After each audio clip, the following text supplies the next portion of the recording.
President Trump has repeatedly suggested the high court get involved in the election as it did back in the year 2000. But what are the chances that it will? At a rally in Georgia on Saturday, the president continued to say he has no plans to concede. We will not bend, we will not break, we will not yield. We will never give in, we will never give up, and we will never back down. We will never, ever surrender.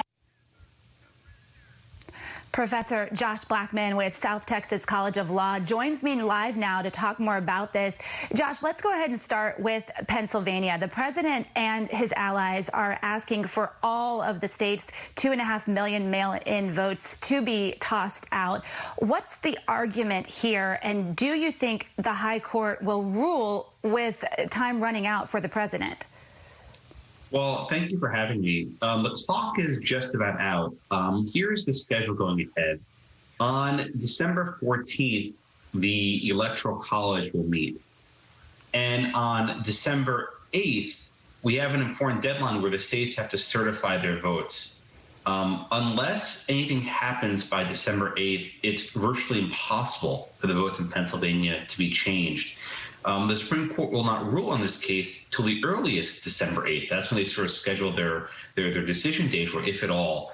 I think it's very unlikely the Supreme Court will intervene here. And December 8th is tomorrow as we check the calendar, Josh, so very short time window here. If perhaps the Supreme Court does rule in the president's favor, I mean, would this change the overall outcome of the election in any way? Well, I think it's virtually impossible at this point for the court to rule.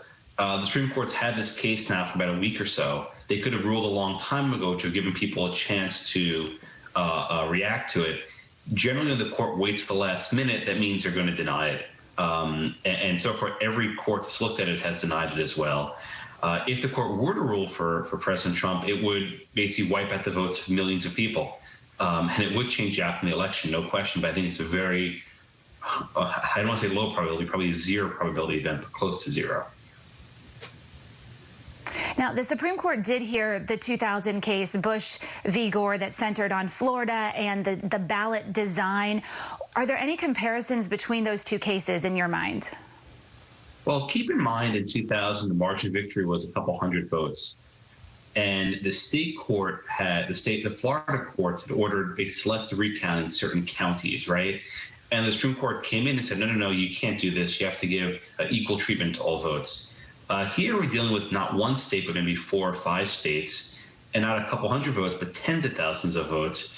And really, there's so much of a larger gap between Biden and Trump than there was between Bush and Gore. I think the analogies really don't fit. They're not really the same standard. Josh, let's talk about Georgia. The Trump team says they have video showing officials in Atlanta counting ballots in secret without supervision. Georgia says, no, wait, that's actually the process for how we count the ballots. But why wouldn't video like that be enough to warrant an investigation? Well, I think there might be grounds to investigate, but when we're talking about wiping out tens of millions of votes across the country, you need more than the video. I think you need actual evidence that there was some sort of concerted effort to fraudulently count votes and to doctor election outcomes. Merely asserting that people couldn't observe as much as they would like to isn't enough to justify the drastic remedy. Josh Blackman with South Texas College of Law. Again, we've got a big date coming up on December 14th where the electors will vote. We have other dates on the calendar this week, so we will be keeping you up to date on everything when it comes to your election news. Appreciate it, Josh. Thanks so much. We'll see you soon. Thank you.